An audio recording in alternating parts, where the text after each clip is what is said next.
Eczema infected কিনা কিভাবে বুঝবো? আমি ডক্টর মহুয়া।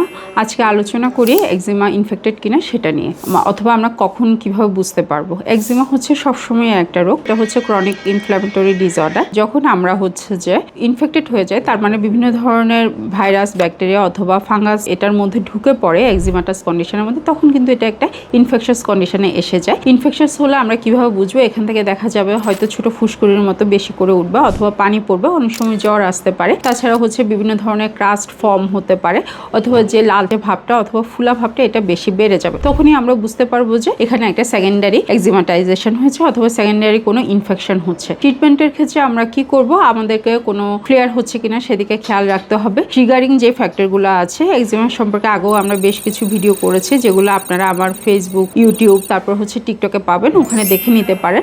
যেসব জিনিসে হচ্ছে আপনাদের ফ্লেয়ার হচ্ছে সেগুলো আপনাদের অ্যাভয়েড করতে হবে। একটা ভালো ময়শ্চারাইজার ব্যবহার করতে হবে। কিন্তু যদি ইনফেকশনের যে কন্ডিশনগুলো আমি বলে দিলাম, যেটা লালচে ভাবটা বেশি হবে, র্যাশটা নতুন করে হবে, অথবা আগে যে ওষুধগুলো ছিল সেগুলো যে মাত্রায় লাগাচ্ছিলেন সেগুলো কাজ করবে না, তখন আপনার এটা ইনফেকশাস হয়েছে বলে ধরে নিতে হবে। এবং তখন আপনাকে অবশ্যই একজন ডার্মাটোলজিস্টের কাছে আসতে হবে। তিনি আপনার স্কিন কন্ডিশনটা দেখবেন, দেখে হচ্ছে হয়তো স্টেরয়েডের মাত্রাটা বাড়াতে পারেন, অথবা ওই সময়টার জন্য স্টেরয়েডটা অফ রেখে কোনো ধরনের অ্যান্টিব্যাকটেরিয়াল অয়েন্টমেন্ট, অথবা যদি কোনো ফাঙ্গাস অথবা অন্য কোনো প্যারাসাইট থাকে, অথবা অন্য কোনো ধরনের ইনফেকশাস এজেন্ট থাকে, সেটা অনুযায়ী চিকিৎসা করবেন।